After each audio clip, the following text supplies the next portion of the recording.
och välkommen till TV Trosgnistan. 30 minuter med Trosgnistan. Jag som är programledare här idag, jag heter Göran Duveskog.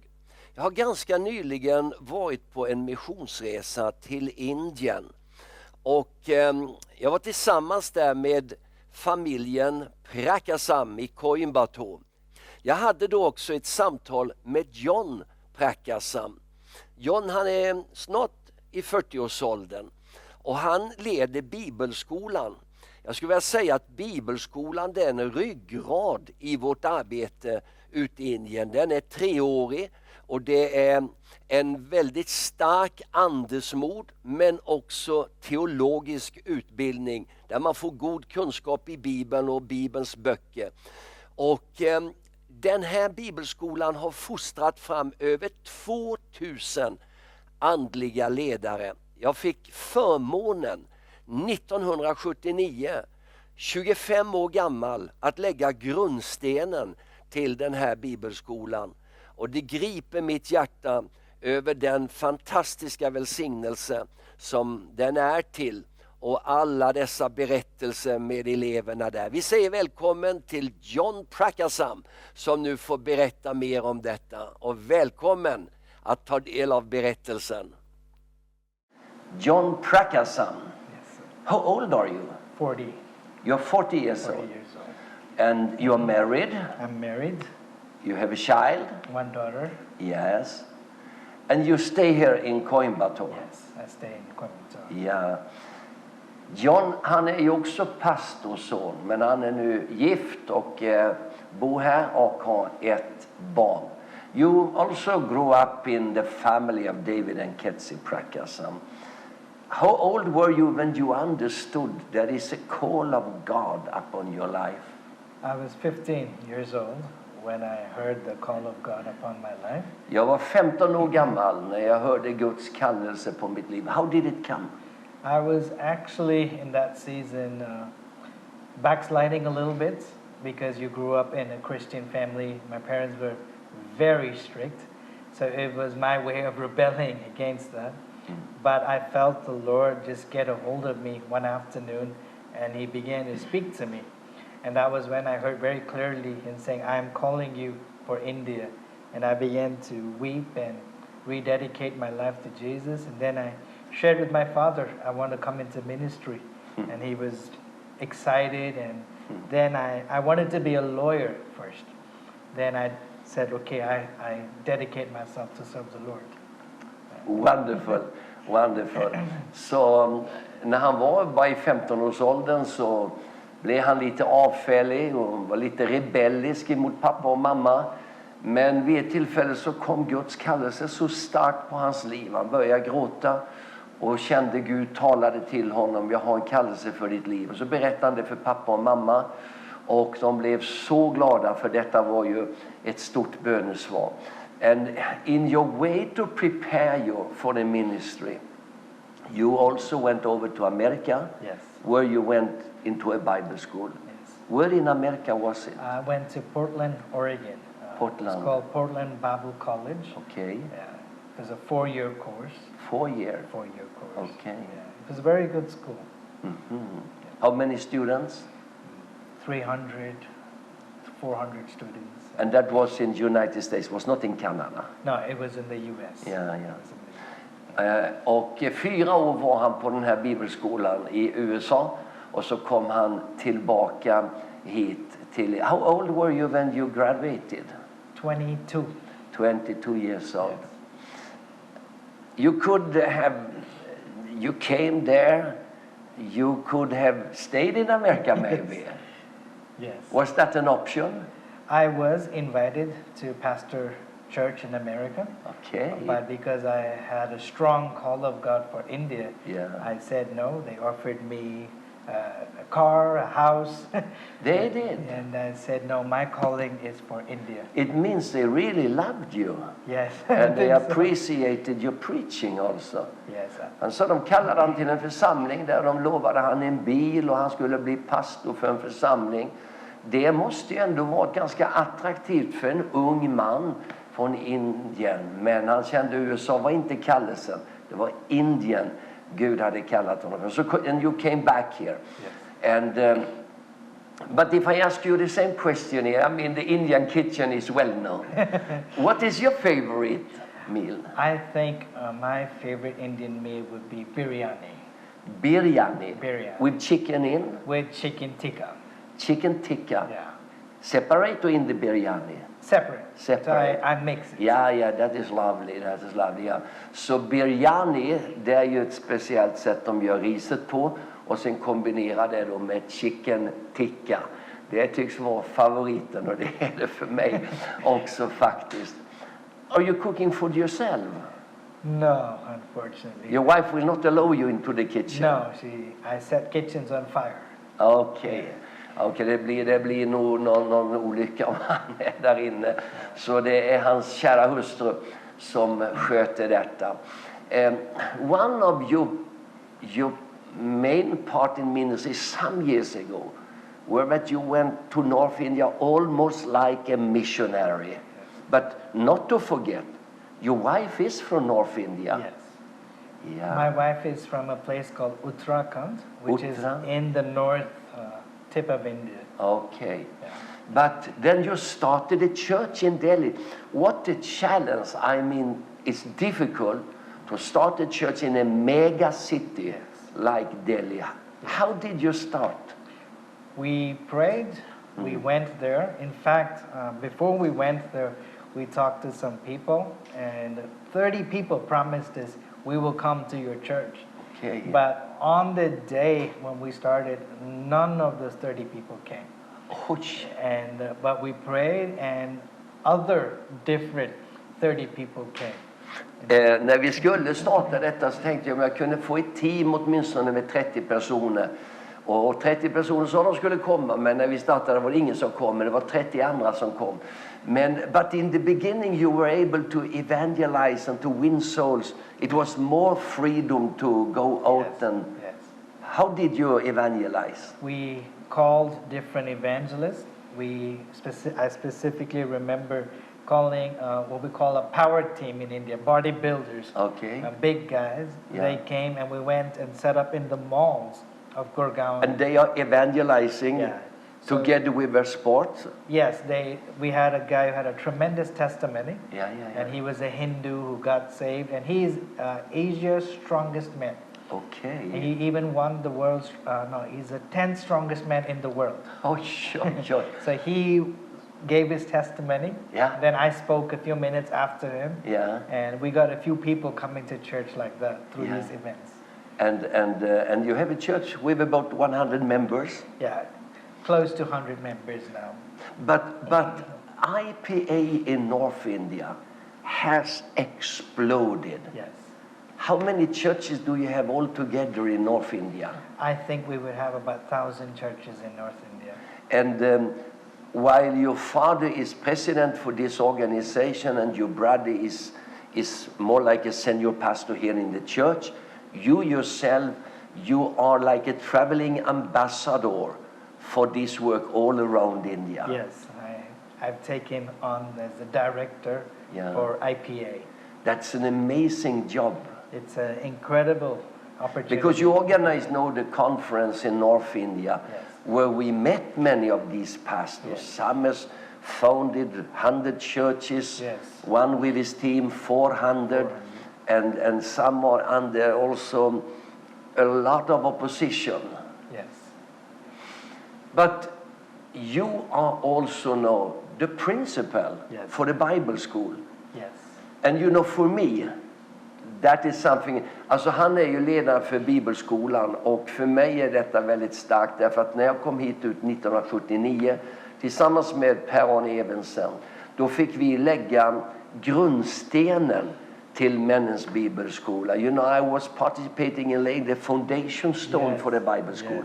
So Trosgnistan's mission is sponsoring faithfully in all these years. And I think we are the biggest partner when it comes to sponsoring the Bible school, except the support you get locally. I think you are one of the main reasons why we're able to keep the Bible school going. And most of our students come from different faiths.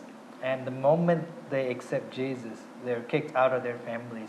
So they have no one to support them.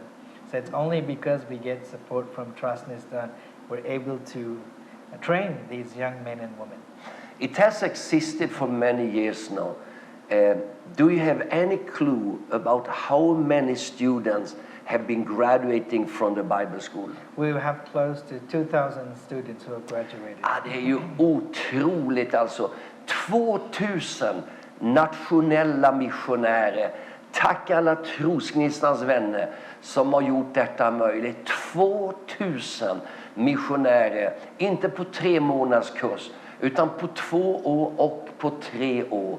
Och det är så gripande. För idag finns det 2000 församlingar som har vuxit utifrån detta över hela Indien.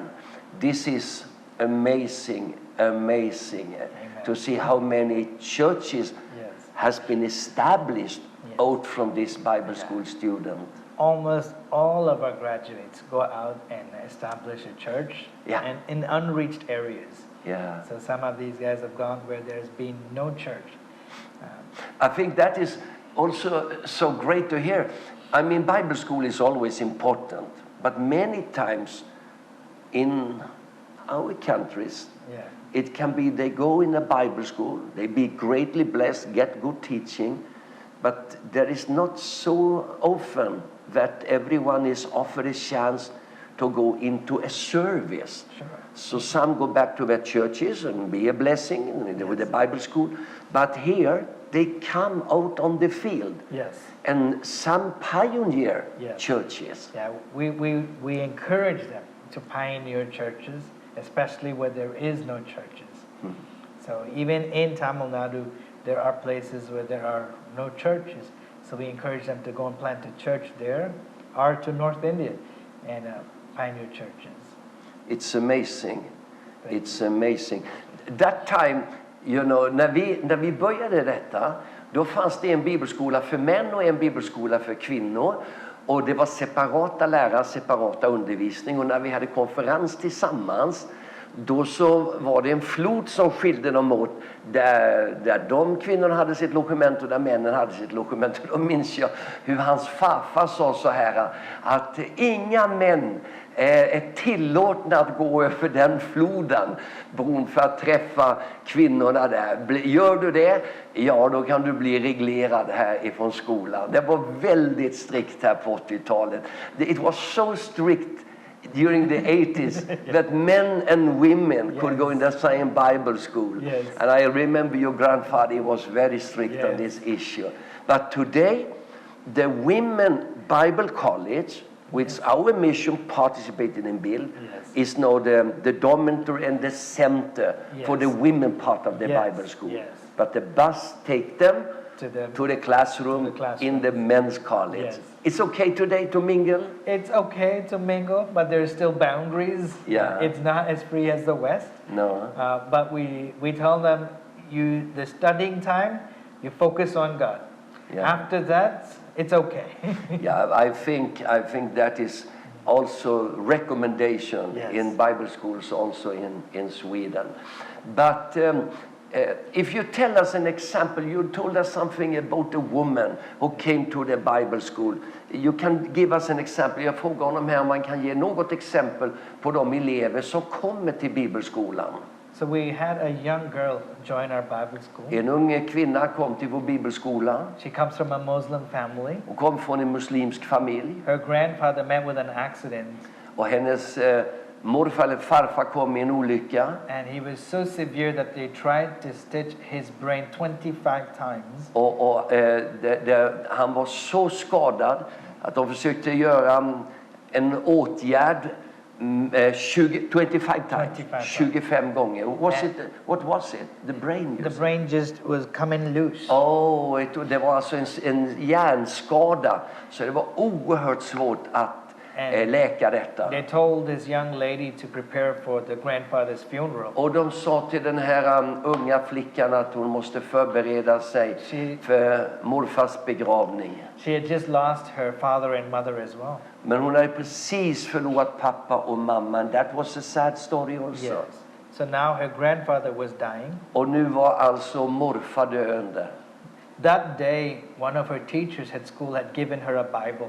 Men då hade en lärare på skolan gett henne en bibel. And her whole family was in the hospital fighting for the grandfather's life. Och hela familjen var på sjukhuset och kämpade för hans liv. And she cried out, said, Jesus, if you are the real God, save my grandfather. Och då så bad hon till Jesus, om du är den sanne Guden, gör ett under med morfar. The next morning a miracle happened. Her grandfather was sitting there completely normal.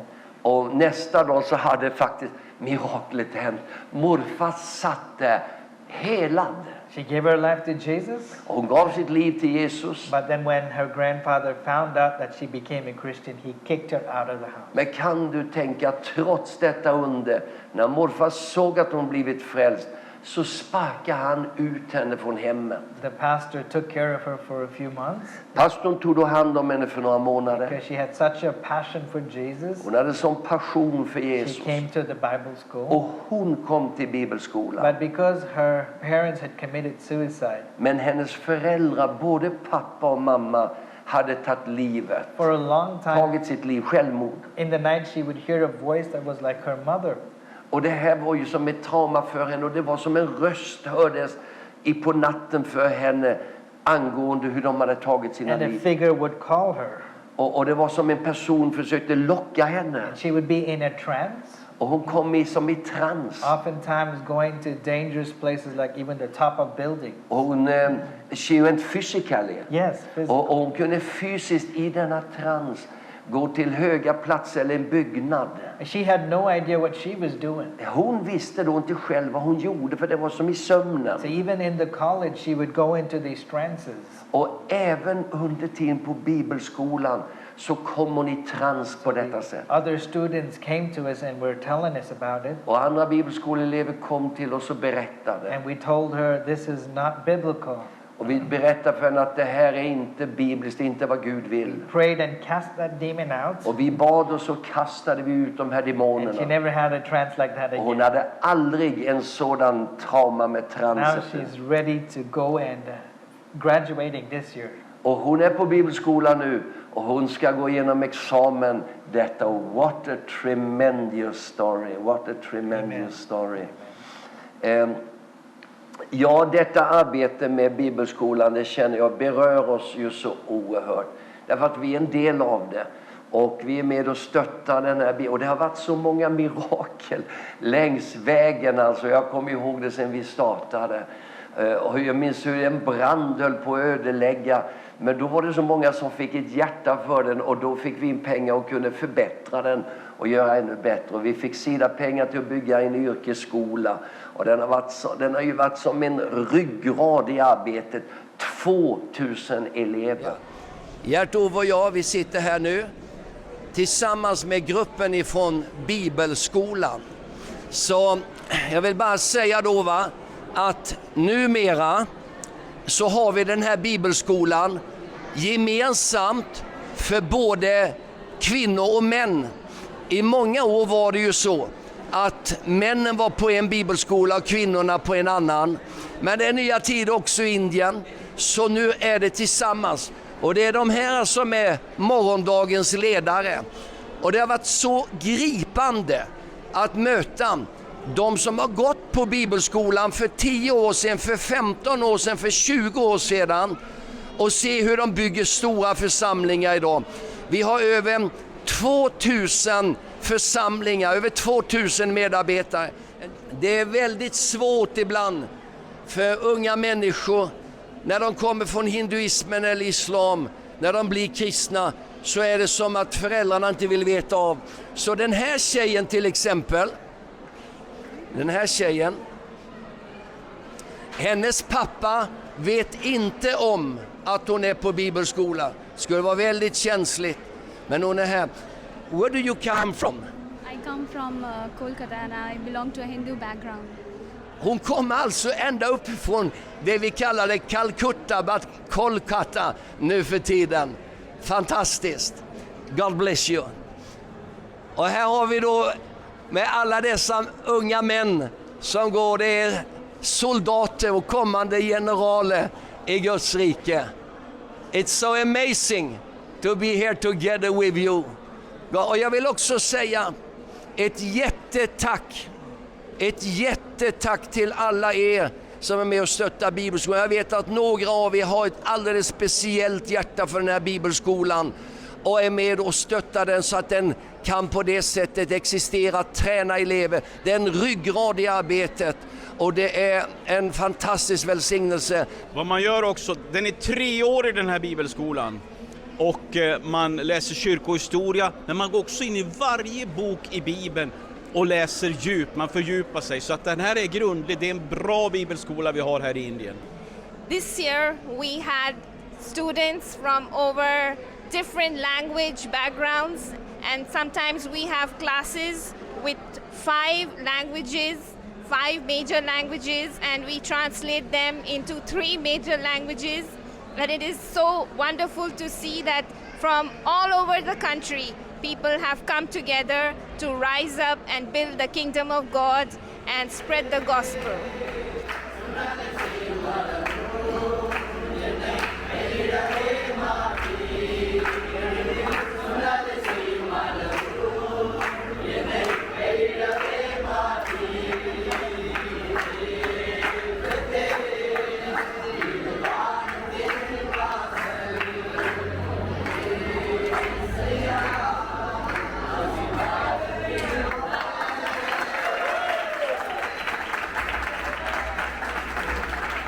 But I want you also to give a word of devotion to us. Recently, the Lord has been speaking to me from the book of 2 Samuel, chapter Gud har 5. talat till mig från andra Samuelsboken kapitel 5. And it says that when the Philistines heard that David had been anointed king, När filisterna hörde att David hade blivit smord till they konung, came out in full force in searching for him to stop him. och då kom de med full kraft och försökte stoppa honom. And I just was thinking about these 3 thoughts. Och jag tänkte om detta. Sometimes we think when we face an attack that we've done something wrong, Ibland kanske vi tänker när vi möter en attack att vi har gjort något fel. but the Philistines came to attack David because there was an anointing upon him. Men de kom för att attackera David på grund av att det var en smörjelse på hans liv. And maybe if you're going through any opposition right now or facing any struggle, it's not because you've sinned or you've done something wrong. It could be because there's such a tremendous call of God upon your life. Och om du känner dig attackerad så är det inte säkert att det är för att du skulle ha gjort något fel eller kommit ur Guds vilja. Utan det kan vara för att Guds smörjelse är på dig och fienden försöker ödelägga. The second thing I want to say is the Philistines tried to stop him, to limit him, to contain him. Och filisterna de försökte att stoppa honom och begränsa honom. But what I love about our God is a God of advancement, is a God of progress, movement. Men vår Gud, han är en Gud av utveckling, av rörelse framåt. And because our God is a God of movement, God's people can never be stopped or stuck in any place. På grund av att Gud alltid är i rörelse så kan inte Guds folk bli liksom stoppade och isolerade. Where there is no way, he makes a way. Om det inte finns en väg, då gör han en väg. He's a God who makes exits. Han är ju en Gud som alltid ger He utvägar. wrote a book called Exodus. Where there is no way, he will make a way for Du us. vet ju att det finns andra Moseboken, den kallas ju egentligen Exodus. Gud gör en väg. If you are here today and you feel like you're stuck in some place, take courage, take hope, because our God is a God who makes ways, but there is no ways. Och om du är i en situation där du känner att saker och ting har gjort att det har stängts för dig och det känns som att du inte kommer vidare, kom ihåg, Gud är en Gud som gör en väg framåt. The last thing I want to say is David says God broke through like the breaking of waters for me. Då säger David att Gud bryter igenom som vattenströmmar. He calls it Baal Perazim anointing. Och han gjorde ett altare som han smorde. It's like the breaking of waters. Och så utgöt han vatten. And if you are going through any opposition today, I believe the same God of breakthrough who broke through for David will break through for you as well. Gud är ju genombrottets Gud, och är det så att du står nu och kämpar, så kom ihåg att Gud, han vill ge dig ett genombrott. And one of the things I love in the scriptures, it says that the blessing of Prakasam was upon David. Och då den smörjelse och den välsignelsen som var där över Prakasam, den är över dig, David. Yeah, the blessing of Perez. The blessing of Perez. Välsignelsen över Perez. Perez is breakthrough. Och Perez betyder genombrott. Nu har vi fått nyckeln. And I feel even before David was in that battlefield, Och innan David kom på detta slagfält, breakthrough was in his blood. så var det ett genombrott i blodet på And honom. because we belong to Jesus, Och vi tillhör Jesus. because his blood flows through us, Och hans blod flödar genom oss. even before we face any battle, Och innan vi möter kampen, we have the victory DNA flowing through us because så of har Jesus. vi seger-DNA flödande i blodomloppet. God bless you. Gud välsigna dig. Amen. Amen. Tack så mycket. Thank you very much. It's so good, John, Thank you. to do this program together with you. You know, Pleasure. I have followed you since you were a small baby. Yes, I remember. Even when your father and mother married. Yes. And I'm so joyful to see how you have grown up, Yes. and know in such a leadership. Thank you. Director in the mission, principal for a Bible school. You have been faithful in small things. Yes. God has enlarged your ministry. Jag tycker det är så gripande att se. Jag har ju följt dem här sedan de var små barn. Men de har stått troget, de har fått ett eget möte med Gud och upplevt en personlig kallelse och hörsammat den, och så har ansvaret växt. Kom ihåg att Gud, han är också på din sida och vill använda dig. Tack för att du har varit med oss i det här tv-programmet. Tack för att du ber för Indien. Gert-Ove, Liv och jag är här nu, och vi upplever fantastiska dagar. Gud välsigna Sverige och Gud välsigna Indien. Vi ses. Tack så mycket.